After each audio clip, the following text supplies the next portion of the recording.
هلو، النهارده ليج داي. لذيذ، هنتارجت فيه كل عضلات الرجل.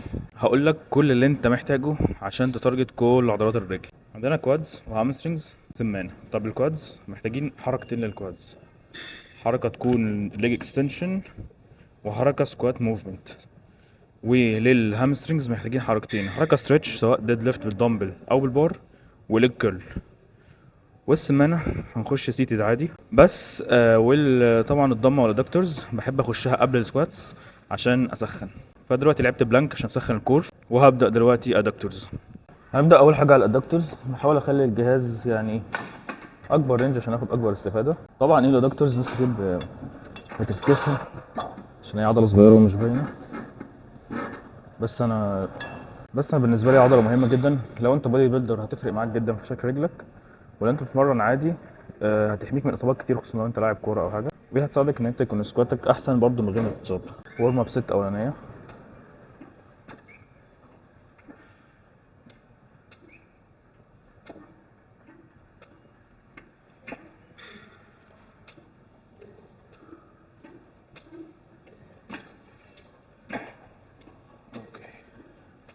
اوكي، اول وركينج ست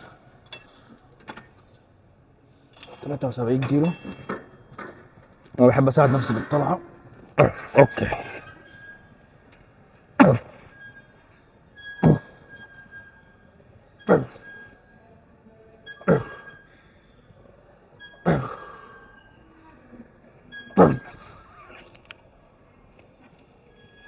اوكي، جود ست.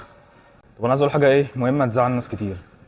لو انت على الاقل ما بتلعبش رجل مره واحده في الاسبوع، كل اسبوع، انت عندك مشكله جامده بجد، نفسيا قبل ما يبقى جسديا. انت ما عندكش اصلا منتل توفنس او صلابه نفسيه ان انت تحط نفسك في وجع تمرين زي تمرينة الرجل. اتفرج على كمية الابحاث اللي بتقولك قد ايه تمرينة الرجل مهمة وبتزود في الصحة وبتزود في العمر وبتزود في كل حاجة، وانت مضيع نفسك كل ده عشان مش عايز تخرج من الكومفورت زون وتفشخ نفسك تحت البور بجد يعني. فيا ريت الناس تسترجل، وزي ما بتلعب اول تلعب لور، عشان بجد شكلك مبقاش لذيذ خالص وانت عامل قد الضرفة من فوق ومن تحت قد كده. اوكي، خش تاني مجموعة دلوقتي.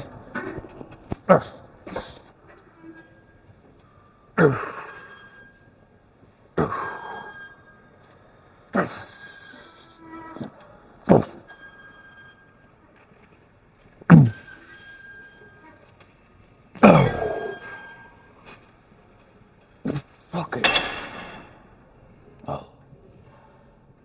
جود سيت. كده خلصنا الدكتورز، نقدر نخش بقى سكوات موفمنت. وربنا يستر عشان ركبتي وجعاني شويه، ركبتي الشمال وجعاني، فايه هنجرب ونتست كده. طيب انا دلوقتي هجرب سكوات باترن عشان اتست حوار ركبتي ده ونشوف، ربنا يستر.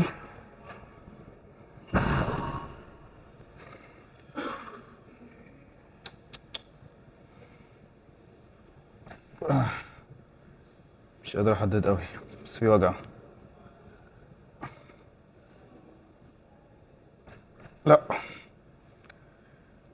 اوكي، للاسف مش نقدر نلعب اي سكوات موفمنت، ركبتي الشمال وجعاني. فهنكمل التمرين من غير سكوات موفمنت، وممكن نبدا بديد ليفت بقى زي هامسترنجز يعني. بس لو كده هبدا بالليج كيرل، اخش بري اكزوستنج، هخش مجموعتين عادي عشان تجهزني للديد ليفت، ونخش ليج اكستنشن عادي. هنبدأ الأول عادي ورم اب ست على الليج كيرل، وبعدين نلعب مجموعتين توب ست، وبعدين نبدأ ديد ليفت.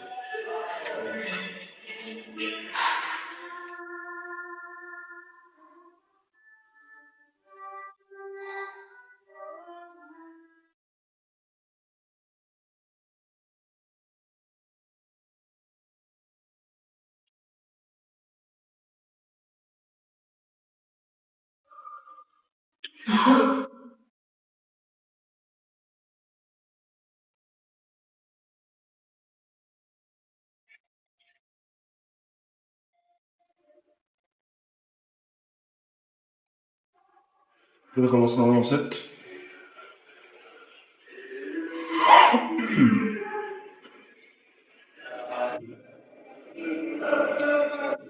في بوينت مهمه ناس كتير بتتكلم فيها، هو الفرق بين الكيرل سيتد، يعني انت قاعد عادي وانت نايم. بص بتفرق كده كده من شخص للتاني. في ناس بتقول ان انت قاعد دي ثبات اكتر، وانا بصراحه بستمتع بيها اكتر يعني. ولكن دي اللي هي متوفره عندي، فهي مش وحشه، ولكن زي ما قلت لك في ناس بتستمتع بدي اكتر عادي. ف آه، هنتعامل على المجهود، يعني دي الفكره، انت لازم بجد تضغط على اي حاجه. انت في جيم مفيش اي حاجه خالص، مره فري ويت تكبر، بس ما تديش نفسك عذر ان انت تفكس التمرين بس. اوكي، لو عايز تستفاد اقصى استفاده من اللينك كيرل دي، حط الباب تحت رجل الشكل ده هيعمل ايه؟ هيزود الرينج اوف موشن، بيغير الريزستنس بروفايل، فهيساعدك ان انت تحمل اكبر على العضله.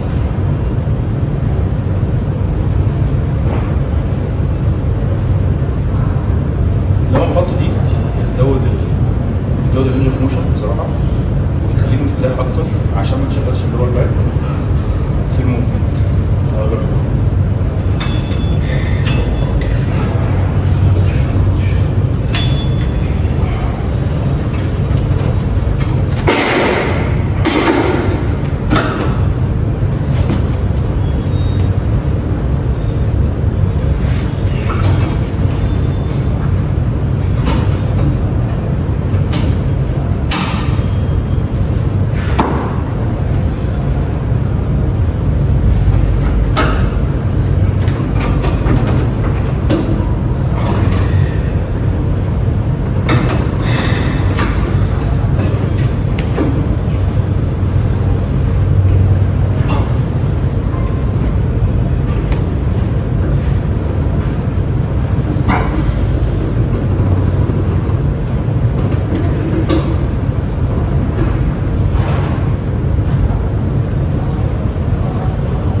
خلصنا اول ست، رايح شويه، خش تاني ست. اوكي كم ماشي، مش تاني ست. انا كم مش بفكر بس ادينا وصلت 8 9 عدات، فرق كويس. نخش 4 نص بس، نخش على طول استفلك.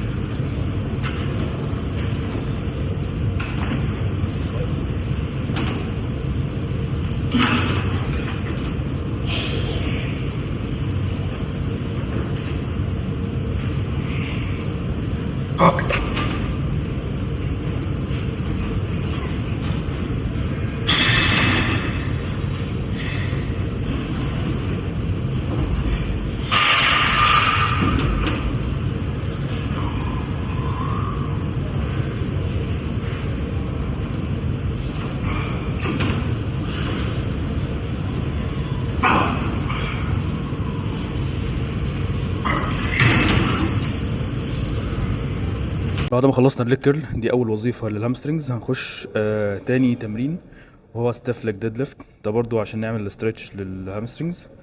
فهنبدا هنخش برضو ممكن واحده توب 6 و2. نعمل نتني ركبتنا سنه، نلمس الارض، اوف لوك.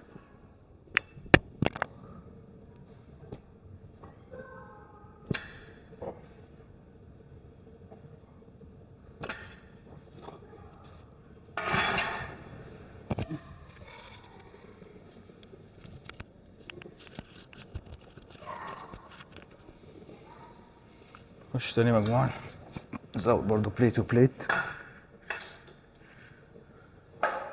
طبعا الديد ليفت فيه نادي كارهين الديد ليفت، بس انا مش مهتم بصراحه. تمرين جامد بيشغل معظم عضلاتك سواء ابر او لور، يحسسك ان انت فاهم راجل كده بتشيل وزن فعلا، الا لو حد عنده اصابه يعني. بس غير كده اتمرن صح بوزن صح، وفعلا الديد ليفت هيزودك في كل حاجه.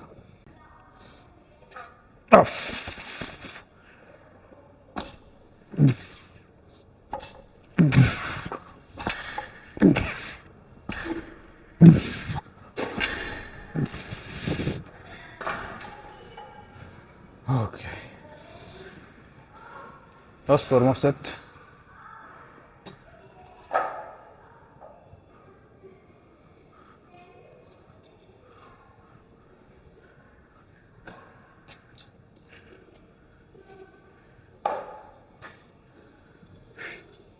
طبعا الورم سبليتس بتختلف من شخص للتاني، بس حاجه كومباوند زي الديد ليفت بصراحه لازم اسخنها كويس، وعشان الجهاز العصبي اولا يكون جاهز، وطبعا عضلاتي تقدر تشيل الوزن.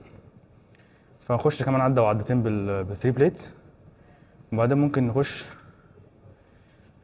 نوصل لكام؟ ممكن 200 كيلو والله، 4 بليتس يعني ونص. ف ليتس سي. اوكي خش عدتين ممكن بالبتاع ده او 3 بس كفايه.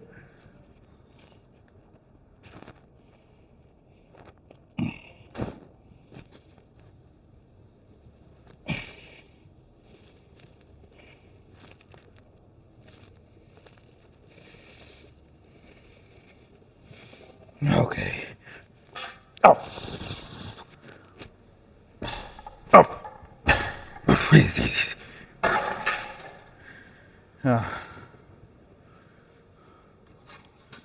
let's get ready for the top set.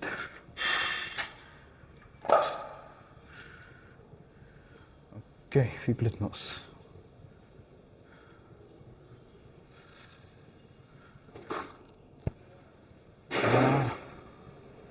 مش 20 هنا، مش 20. جيب البليت اللي ناقص.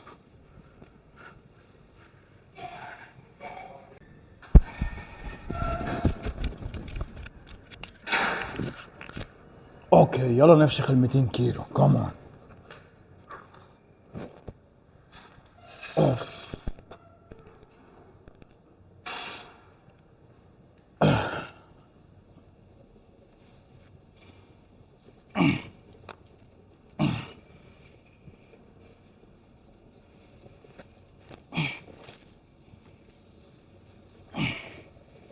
اوكي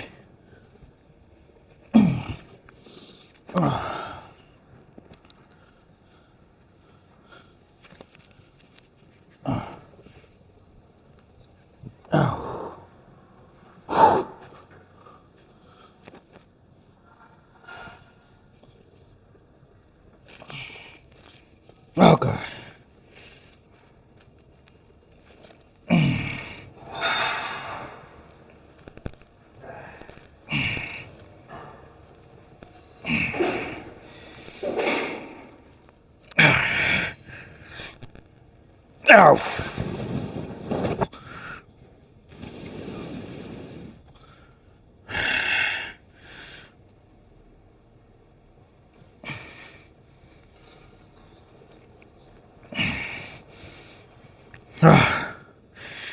come on.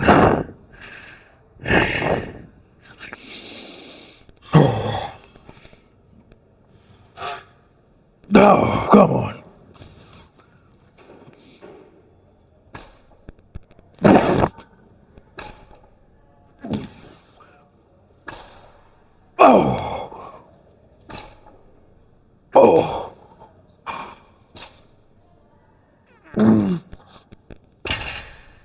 مجموعة مجنونة بصراحة، 5 عدات كويسين فشخ.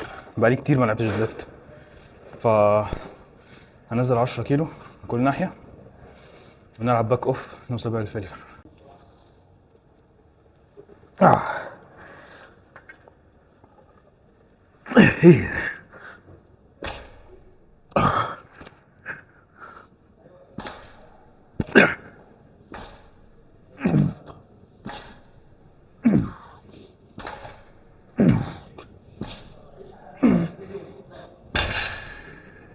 جود سيت. اوكي بعد ما خلصنا على الهامسترينجز في الديد ليفت كده خلاص عملنا وظائف الهامسترينجز كلها.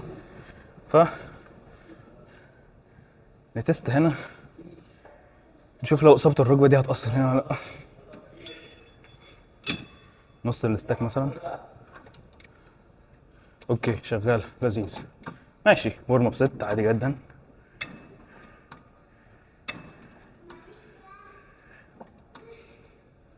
اوكي ماشي.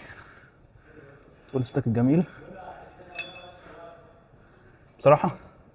ما بحبش العب سنجل، عشان كده ما بحبش الماشين زي عشان بتبقى خفيفة الى حد ما. بس قشطه مش بلعب 20 عده يعني، اوريدي ماشي بوصل فيلير في 14 عده 13 عده، فده كويس عامه. فهخش مجموعتين هنا لحد الفيلير، يبقى ايه احنا كده عملنا اللي علينا. اصابتك مش معناها نهايه كاريرك في الجيم، ايا كانت الاصابه دي ايه. ماشي، في لا قدر الله اصابات انت مش هتعرف تعمل اي حاجه خالص. خلي عندك مبدا ومنتاليتي تمارين حوالين الاصابه. يعني زي ما انتوا شفتوا انا ركبتي وجعاني، عملت ايه؟ جربت الاول ليج بريس، لقيته لا مش قادر، طيب خلاص نعمل ايه؟ في ديد، ما قلتش بقى ركبتي وجعاني مش هتمرن رجل خالص، دخلت عادي، دخلت ليج كيرل، دخلت ديد ليفت، وديت فيهم كل حاجه وبتست هنا اهو، لقيت الدنيا لذيذه، هعرف اودي. فحلو، الكواد ليها وظيفتين، عملنا وظيفه واحده منهم عشان الاصابه، فانت كده عامل اللي عليك. لكن تلاقي انت عندك اصابه مثلا صغيره ولا حاجه في كتفك فما تمرنش رجل، ولا اصابه معرفش في تشيستك فخلاص مش هتمرن ابر خالص، ده اسمه كسل بصراحه. ما تسيبش لنفسك فرصه ان انت تستغل، لان كده كده الجسم هيطلع لك اي حاجه عشان يخليك تريح، فاهم؟ فايه شخو وانزل اتمرن. ماشي، نخش اول وركينج سيت. اوكي بيرفكت تيمبو بقى. أوف. أوه.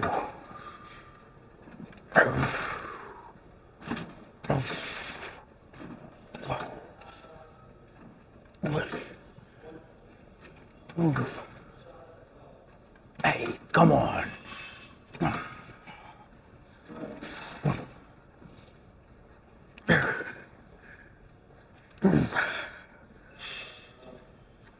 اوكي.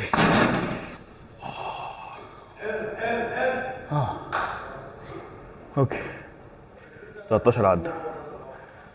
لما تسمع حد بيقول لك ان بودي بيلدينج رياضه الناس المجانين وعندهم مشكله نفسيه، مبقاش روشنه عامه، ما فعلا ان انت تبوش حس وجبات وتمرين باسلوب مميت. الناس اللي قلبها فعلا على التمرين هتعرف انهم عندهم حاجه، مش لازم مريض نفسي بس عنده حته فيه. يعني عندي حته كده ساعات ببقى متعصب جدا مش عارف اعمل ايه، فانا ممكن اخبط في اعمل اي حاجه، فعشان الكنترول ده لازم اطلع ده في الجيم. كنترول ده اجريشن، يعني ده دوري نيتس كان بيقولها، انا بخش بقى عندي اجريشن رهيب واجريسيف ممكن يقتل حد، بس لا هو مش بيعمل كده، بيطلع ده في التمرين. فدي اهم حاجه. فكر في اي حاجه مضايقاك حطها في المجموعه عشان تبوشك. ده مش كلام موتيفيشن، ده بجد كلام واقعي. من اساليب تعاملك مع الابتلاءات والمشاكل اللي في حياتك،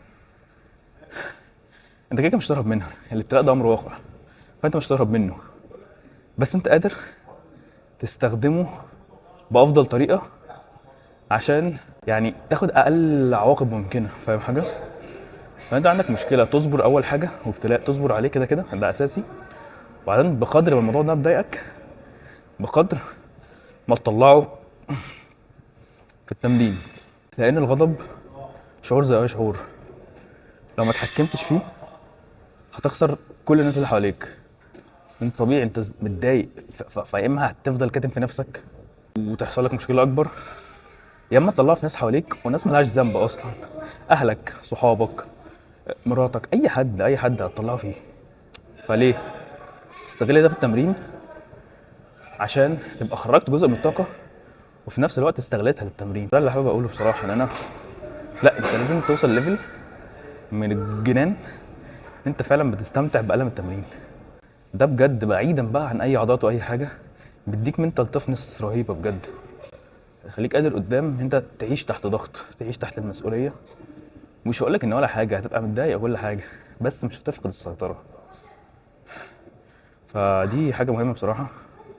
عشان كده انا كنت بصراحه كنت هفكس تمرينة النهارده، كنت اقول عادي بقى ويوم وايه ورايا حاجات طول اليوم وبتاع مش مهم وركبتي ومش عارف ايه، بعدين لا قلت لا فاكس عشان يبقى يومي منظم بجد. من دايت حتى، يعني انا الايام اللي بقى فيها مريح من الجيم انا ممكن ابوظ فيها الدايت. ليه؟ لان انا اوريدي عارف نازل الجيم، فنازل الجيم عشان اادي كويس لازم بري ورك اوت ميل كويسه، فما ينفعش اعبط في الفطار بقى وفول وطعميه وحاجات من زيت والكلام ده كله. طب خلصت الجيم بياخد مساحه من اليوم، وجبه قبل التمرين وتريح فاهم، فبيقلل لك وقت اللي هتاكل فيه. فنفس الكلام هيجي جاي بعد التمرين مش هتنقنق في اي حاجه بقى، انت محتاج، انت فشخت نفسك في التمرين، محتاج وجبه محترمه، فتلاقي نفسك اصلا لا اكلت كويس وعملت كل حاجه. فعشان كده قلت لا انا هنزل وايه ساعه التمرين ساعه وشويه واكمل باقي يومي عادي. فعشان خاطر بطل تدور على حاجه عشان تفكس التمارين يعني. نخش اخر مجموعه بقى عشان يبقى لنا ايه سمانه، نشوف مشاغلنا دي. بسم الله. اوف. 8 4 5 come on 6 7 الباد ماشي 8 come on 9 11 قوم.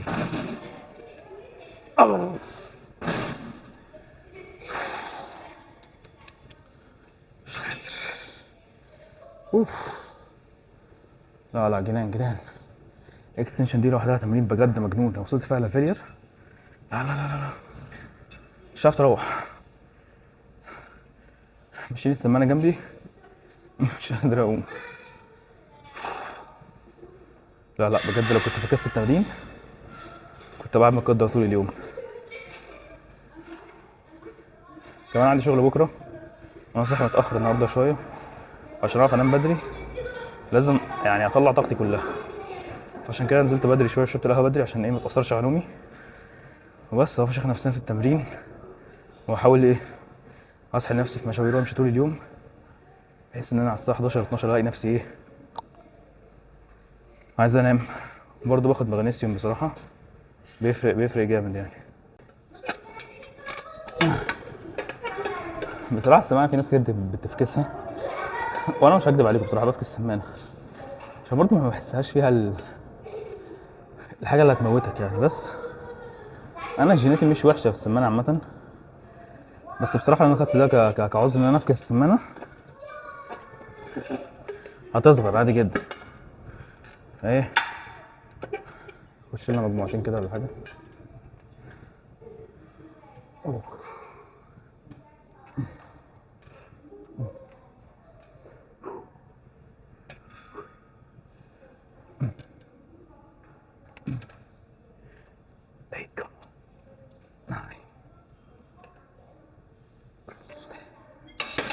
اوكي 10 عدات نوت باد.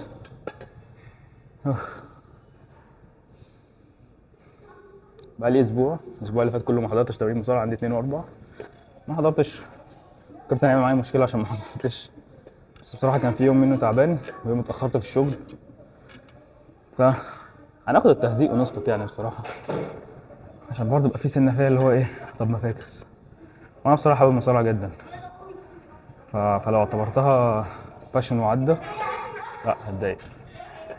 مش لازم اعمل فيها انجاز ضخم قوي، مع اني لو عرفت هعمل ده هعمل، بس لا ان يكون عندك اصلا يومين في الاسبوع بتلعب فيهم كارديو مجنون وتشيل ناس وترمي وتعمل، لا شعور جامد قوي. فان شاء الله ايه ما افكسهاش الاسبوع اللي جاي و بس كده.